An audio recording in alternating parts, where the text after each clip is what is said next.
Bismillahirrahmanirrahim. Peperangan Mu'tah dan operasi ketenteraan. Peperangan yang termasuk di dalam peristiwa besar dan hebat dalam sejarah Islam. Berlaku di zaman Rasulullah SAW. Ianya merupakan pertemuan dengan kuasa besar dunia, iaitu Rom, dan menjadi kunci pembukaan wilayah Rom Timur dan kejatuhannya yang dikenal dengan Empire Byzantine, salah satu kuasa besar di zaman itu. Zaman itu ada dua kuasa besar, iaitu Parsi di timur dan Rom di barat. Rom ada dua Rom, Rom Timur Byzantine dan Rom Barat yang berpusat di Itali. Rom, dua Rom. Tapi yang besarnya ialah Byzantine, Rom Timur. Mu'tah ni peperangan yang pertama yang hebat berlaku antara Islam dengan Byzantine. Peperangan ni berlaku di bulan Jumadal Ula. Orang Melayu kata Jamadil Awal, Arab kata Jumadal Ula. Tahun ke-8 Hijrah. Bersamaan bulan Ogos atau September tahun 629 Masihi. Dinamakan Mu'tah, mengambil sempena tempat berlakunya perang ini, iaitu di Jordan. Mu'tah merupakan sebahagian daripada Syam, negeri Syam. Negeri Syam itu ialah Jordan, Palestin, Syria, Lebanon. Sekarang ini dibahagi mengikut perjanjian Sykes-Picot. Sekarang terletak di kawasan Urdun atau dikenali dengan Jordan. Dalam bahasa Arab, Urdun. Orang putih sebut Jordan, kita pun sebut Jordan. Tak silapnya Jordan dalam bahasa Jerman, Yahudi. Tak pasal-pasal nama negeri Yahudi. Tak dia sedari ditipu oleh Yahudi. Peristiwa bermula daripada pembunuhan yang dilakukan terhadap utusan Rasulullah SAW yang bernama Al-Haris bin Umair Al-Azdi, yang membawa surat Rasulullah SAW kepada pemerintah Busra yang menjadi wakil kerajaan Rom Timur. Rasulullah hantar surat ke raja-raja. Atau surat pada raja-raja, Raja Rom, Raja Parsi, Raja Mesir, Raja Habasyah, Raja Maskat dan Uman, dan raja-raja yang lain. Antaranya Raja Busra. Tiba-tiba dia bunuh utusan Rasulullah. Utusan ini telah diikat, kemudian dipancung. Diikat, dipancung lehernya. Di mana tindakan ini merupakan kesalahan besar mengikut adab masyarakat Arab yang mewajibkan perlindungan kepada utusan, bahkan menjadi amalan antarabangsa. Amalan antarabangsa sehingga hari ini. Utusan mana-mana negara tak boleh dikacau. Menjadi undang-undang dunia sehingga hari ini, sejak zaman dulu. Adabnya, kalau ada utusan, walaupun negara musuh, utusan dia tak boleh dibunuh. Ini adab. Tiba-tiba, Raja Busra ni bunuh utusan Nabi. Al-Haris bin Umair Al-Azdi, mati syahid lah dia. Oleh kerana tindakan tersebut dikira lebih buruk daripada perisytiharan perang. Lebih pada isytihar perang lagi. Maka Rasulullah SAW terlalu sedih dan murka. Lalu diperintah supaya menyediakan angkatan tentera seramai 3,000 orang. Jumlah anggota 3,000 orang. Yang mana merupakan jumlah yang terbesar selepas peperangan Ahzab. Kepada Islam, jumlah paling besar selepas Ahzab. Rasulullah SAW melantik Zaid bin Harithah radhiyallahu anak angkat kesayangannya menjadi penglima, dengan berpesan sekiranya Zaid gugur syahid diganti oleh Ja'far bin Abi Talib radhiyallahu anhu, sepupunya. Sekiranya Ja'far gugur syahid diganti pula Abdullah bin Rawah radhiyallahu anhu. Ini 3 orang penglima tentera. Yang pertama Zaid bin Harisah, anak angkat seorang sendiri. Kalau Zaid gugur, ganti Ja'far bin Talib, sepupu Rasulullah SAW. Kalau Ja'far mati, ganti Abdullah bin Rawahah al-Ansari yang asal dari Madinah. Diserahkan kepada mereka bendera berwarna putih.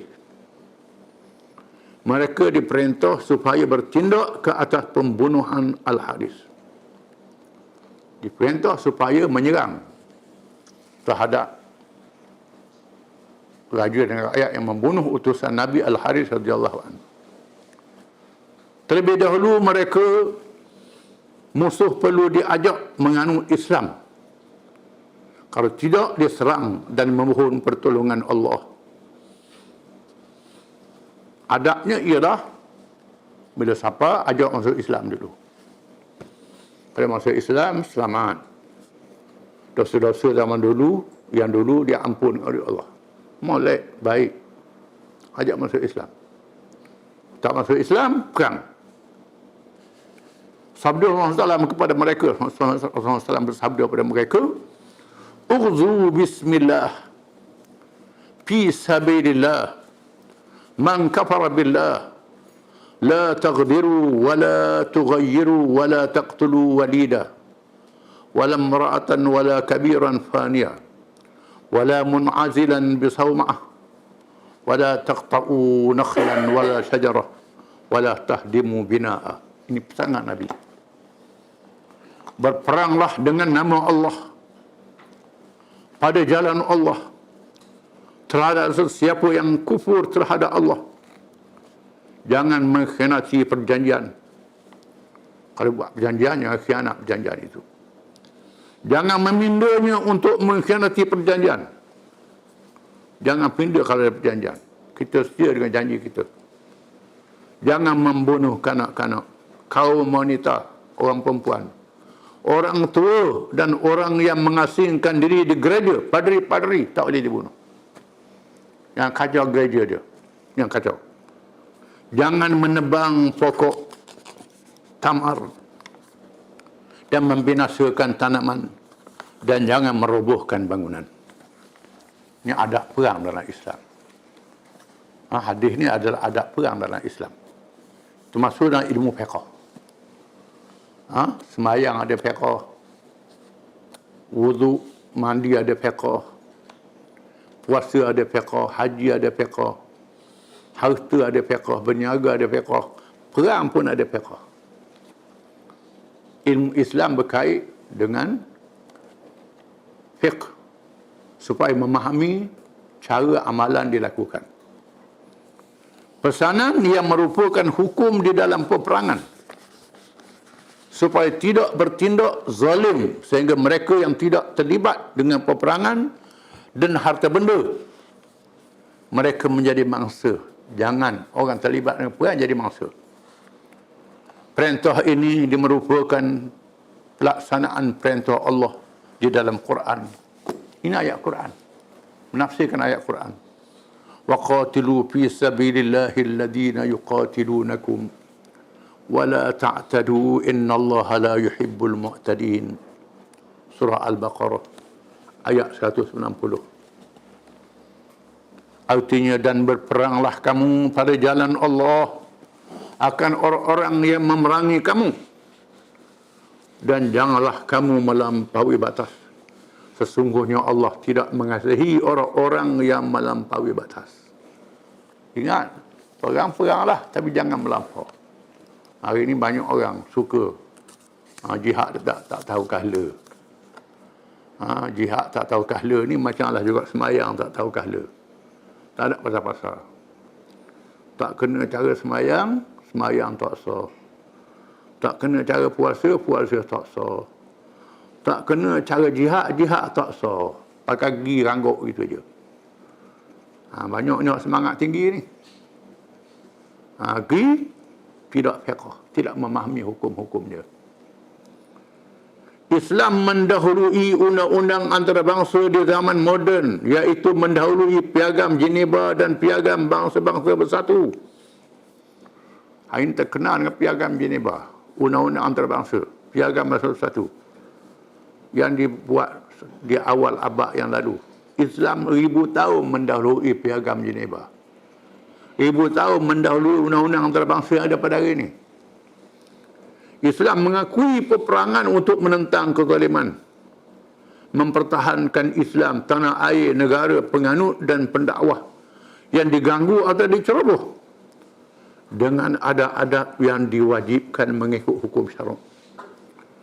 Dan berdosa kalau tidak beramal dengannya. Kalau dah ikut hukum syarak, berdosa lah walaupun perang.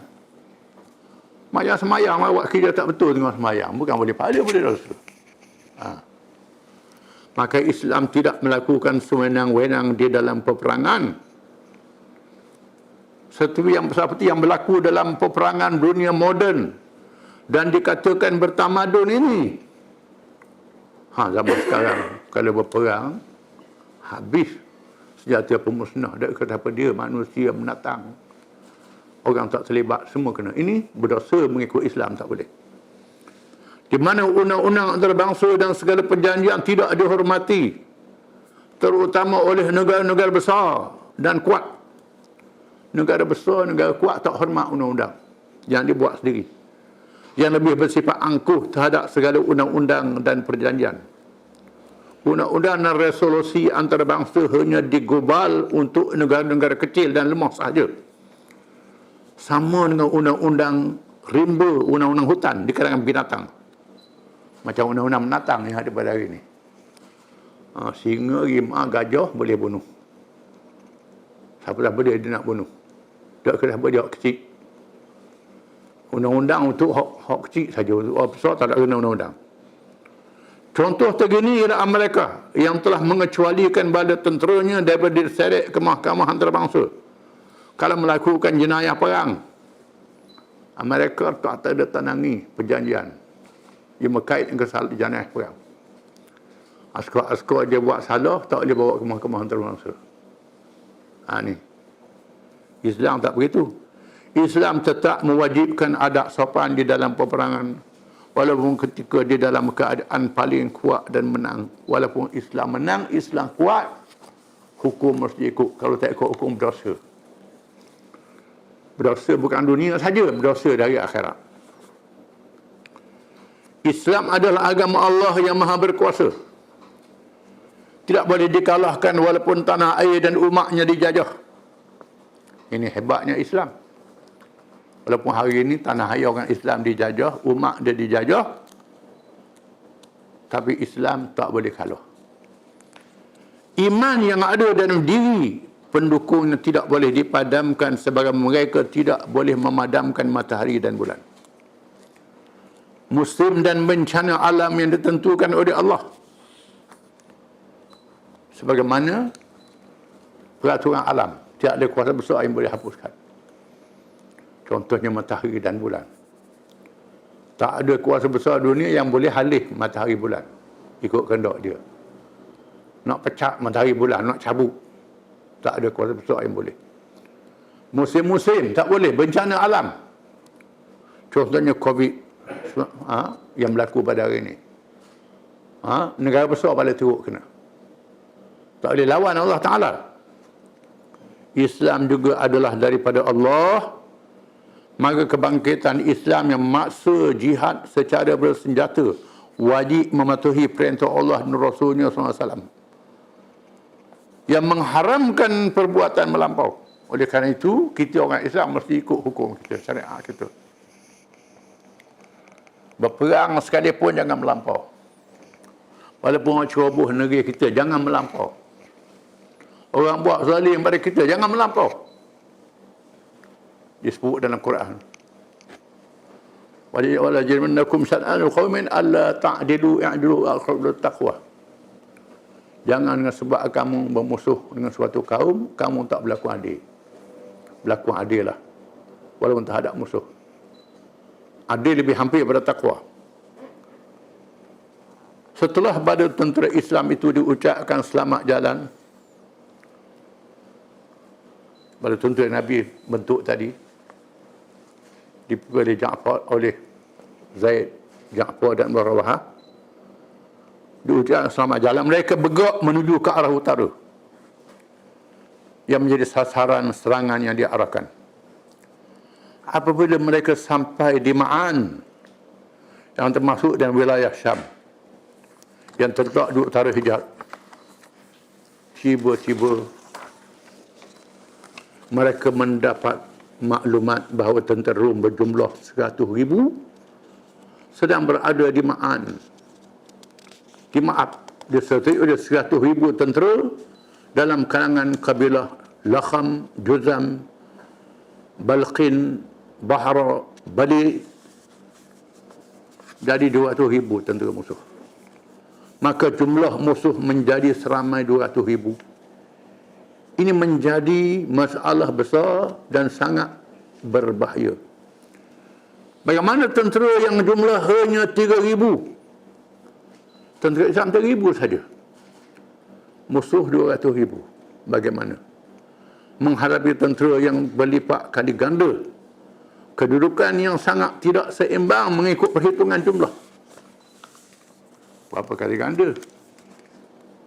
3,000 lawan 200,000. Seorang lawan 100 orang. Tok dekor mana boleh lawan ni? Seorang lawan 100 orang. Musyawarah penglima. Tentera Islam tidak pernah menghadapi musuh yang begitu besar jumlahnya. Mereka terserempak dengan bahaya yang sangat besar di tempat yang jauh daripada Rasul tersayang dan pimpinannya. Berhari perjalanan, 1,000 batu jauh, wireless tak ada, telefon tak ada, apa tak ada. Macam mana? Mereka berada di Ma'an selama 2 malam untuk bermesyuarah. Ada yang berpendapat soal menghantar utusan kepada Rasulullah SAW untuk memaklumkan keadaan.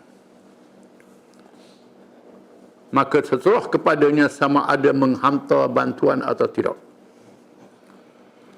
Satu pendapat mengatakan kita berhenti sekejap atau utusan kepada Nabi. Maklumkan musuh ramai sangat, 200,000. Ikut Rasulullah, nak suruh lawan, kita lawan. Nak suruh tunggu bantuan. Balik dulu. Namun mereka tetap patuh dan taat. Walaupun mara menghadapi musuh yang berjumlah lautan bala tentera, lautan musuh. Tak apa, kita tunggu arahan Rasulullah SAW. Adapun Abdullah bin Rawahah radhiyallahu an menentang cadangan itu. Rawahah tak setuju. Penglima yang ketiga tak setuju. Dengan menegaskan, wahai saudara-saudara sekalian, kata Abdullah, dia berucap, dia ni penyair. Penyair, sastrawan, ucapan dia awak dah. Wahai saudara-saudara sekalian, demi Allah, kamu sudah menunjukkan tidak ingin lagi kepada tujuan kita datang ke sini. Semangat. Memohon untuk mati syahid. Kita tidak berperang menghadapi musuh dengan jumlah bilangan tentera dan kekuatan senjata mereka. Tetapi kita berperang untuk menegakkan agama yang menjadi kemuliaan yang dikurniakan oleh Allah kepada kita.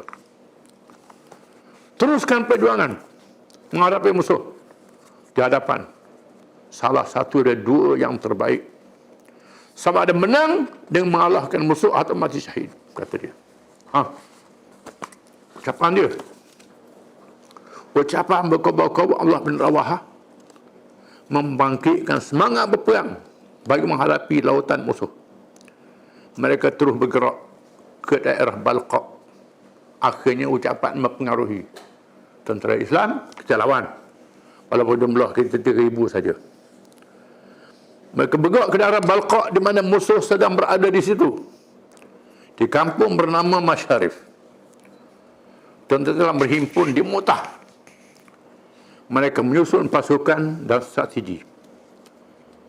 Qutbah bin Qatadah Al-Ghazari mengetuai pasukan sayap kanan. Dan Ubadah bin Malik Al-Ansari mengetuai pasukan sayap kiri. Macam tim bola. Disusun pada pasukan. Ada pasukan sayap kanan, sayap kiri, tengah dan pasukan berikutnya, belakang. Disusun tentera. Pertempuran Mu'tah. Perang. apabila kedua pihak bertemu, maka berlaku pertempuran yang sengit. 3,000 tentera yang penuh iman dan belum berlomba untuk syahid dengan tentera yang berkali ganda jumlah dan kelengkapan perangnya. Peperangan yang menakjubkan seluruh dunia. Tetapi tiupan iman di dalam hati tidak dapat dikalahkan oleh kekuatan tentera yang berlipat kali ganda. Jumlah 3,000. Rum 200,000 tak boleh mengalahkan. Zaid bin Harithah radhiyallahu anhu memegang bendera dan mengepalai serangan dengan keberanian yang luar biasa. Terus mara menentang musuh yang besar itu. Sehingga akhirnya gugur syahid. Zaid mati dulu. Gugur syahid. Pengelima yang pertama. Bendera diambil oleh Ja'far radhiyallahu anhu. Ja'far ambil alih. Yang seterusnya memimpin serangan dengan gagah berani. Tangan kanan yang memegang bendera putus dipancung musuh. Putus tangan kanan. Dipancung musuh. Tangan kiri mengambil alih bendera yang didulang. Pegang lagi pula. Tak undur. Tangan kiri pula dipancung musuh. Putus tangan kiri. Kedua-dua tunggul tangan yang berbaki merangkul bendera agar tidak jatuh.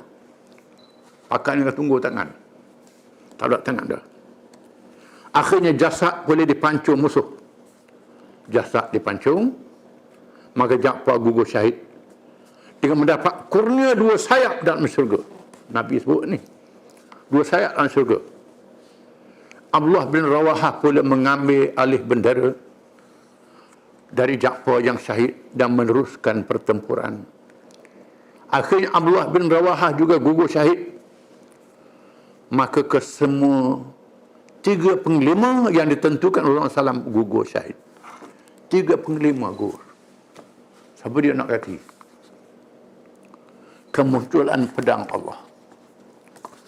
Di saat-saat yang sangat mencemas dan menggerunkan itu, seorang tentera Islam dari kabilah Bani Ajlan bernama Thabit bin Arqam mengambil bendera, menyelamatkan dari jatuh ke bumi. Tak jatuh bendera. Abdullah bin Ajlan ambil bendera, angkat sambil berteriak, wahai tentera Islam, pilihlah siapa yang menjadi ketua dalam kalangan kamu. Mesyuarat lagi tengah perang. Pilih siapa jadi ketua ni, ambil bendera ni. Mereka menjawab, awaklah yang menjadi ketua kami. Orang suruh dia ambil bendera. Dia menjawab, tidak, saya bukanlah orang yang layak, kata dia. Akhirnya mereka bersetuju, bendera diambil alih oleh Khalid bin Al-Walid radhiyallahu anhu. Khalid ambil alih. Rasulullah SAW melihat peperangan yang berlaku itu secara langsung melalui wahyu. Tuhan tunjukkan mukjizat. Nampak Nabi duduk Madinah 1000 batu. Nampak. Tuhan tunjuk kepada Nabi, nampak berlaku peperangan itu secara wahyu. Dengan linangan air mata, kesedihan baginda nak menceritakan kepada para sahabatnya yang ramai di hadapan. Sekarang Zaid yang memegang bendera mengepali peperangan, dia gugur syahid, kata Nabi, menangis. Bendera diambil oleh Ja'far, dia gugur syahid dengan kedua-dua tangannya putus dipenggal. Allah mengurniakan kepadanya 2 sayap dalam syurga. Boleh 2 sayap dalam syurga. Bendera diambil pula oleh Abdullah bin Rawahah. Ambil bendera, dia juga gugur syahid. Sekarang, kata Nabi, bendera diambil alih sebilah pedang dalam kalangan pedang Allah. Mereka Khalid Walid dapat dalam pedang Allah, sehingga berjaya membuka jalan kemenangan untuk mereka. Khalid Walid ambil alih bendera. Ini kepintaran Khalid. Kepintaran yang luar biasa, menjadi kajian akademi tentera. Akademi tentera barat. Orang Islam tak tahu. Orang Islam pun ambil dari barat. Banyak perang Khalid Walid ni dikaji oleh pakar-pakar tentera barat. Khalid buat macam mana? Suasana begini. Walaupun wujudnya keberanian yang luar biasa, namun menjadi sesuatu yang menakjubkan bahawa tentera yang kecil jumlahnya dapat melepaskan diri daripada serangan musuh yang berjumlah lautan manusia. Dengan pertolongan Allah, Khalid bin Walid radhiyallahu anhu merancang dan mengatur strategi yang menggerunkan musuh. Setelah sehari suntuk bertempur, di waktu malamnya Khalid merancang menyusun semula tentera dengan mengadakan beberapa pasukan. Dibuat pasukan banyak. Taktik Khalid. Dikumpul 300 orang ni, dibuat pasukan yang banyak. Pasukan yang banyak. Ada ketua lah, pasukan ada ketua dia. Yang diarah supaya pada keesokan harinya menentang musuh secara bergilir, mengikut pusingan masing-masing. Jangan lawan terus. Pasukan pertama lawan, lepas tu undur, yang kedua pula lawan. Lepas tu undur pula, yang ketiga pula lawan. 3,000 ni boleh buat berapa puluh ratus pasukan lah. Dalam masa yang sama, pasukan menunggu giliran bergerak pantas sehingga debu naik menjulang bendera ke udara dan melindungi mereka dari pandangan musuh. Hak belakang lagi ni kuda. Debu naik. Musuh tak nampak berapa jumlah. Tapi musuh nampak, mari semua tak putus. Ini taktik Khalid. Satu taktik yang bijak. Dia buat pasukan yang banyak, macam ombak, ada semua. Pusing lawan. Hak ni pula, hak belakang ni mesti naik kuda pusing. Debu naik ke langit. Dan musuh tidak menjadi kecilnya jumlah tentera, tetapi sebaliknya mereka menyangka tibanya bantuan. Musuh ingat bantuan sudah tiba, yang memungkinkan serangan yang bertali arus. Gerakan berundur untuk menyelamatkan tentera yang kecil itu tidak diburu oleh tentera Rom yang besar jumlahnya. Mengundur tentera dalam keadaan tentera Rom tak kerja. Strategi yang diambil menyebabkan tentera musuh berundur dan tentera Islam pulang ke Madinah dengan selamat. Tentera Rom berundur kerana melihat orang Islam ni berani. Lepas tu ada semua. Lepas satu. Hak belakang ni berlari dengan kuda. Kuda ni, bila lari, naiklah debu. Naik debu. Dia tak nampak banyak mana belakang. Yang dia nampaknya, bertali arus datang tentera ni. Sudah tentulah mari bantuan ni. Kalau hak depan ni berani macam ni, tak tahulah. Mereka berundur. Jumlah tentera yang gugur syahid hanya 12 orang saja. 12 orang dia syahid.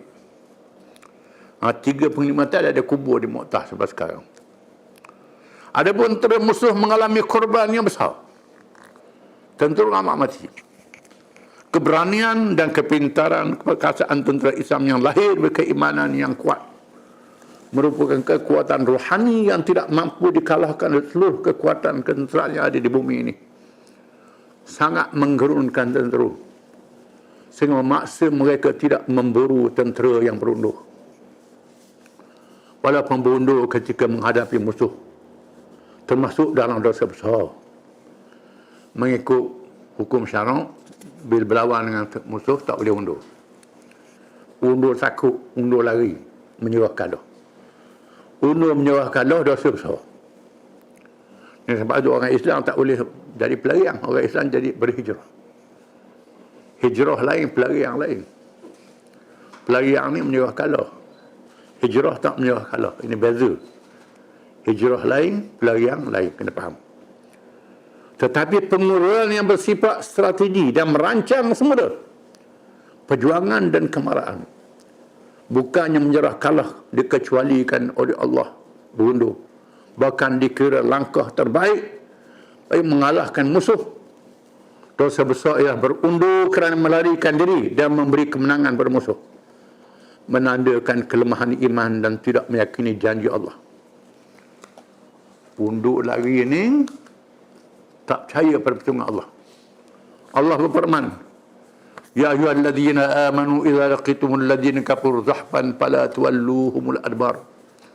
Wa man yuwallihim yawma in duburahu illa mutaharrifan liqitalin aw mutahayyizan ila fi'ah faqad ba'a bighadabin min Allah wa ma'wahu jahannam wa bi'sal masir. Surah Al-Anfal ayat 15 hingga 16. Ayat 15 hingga 16 surah Al-Anfal.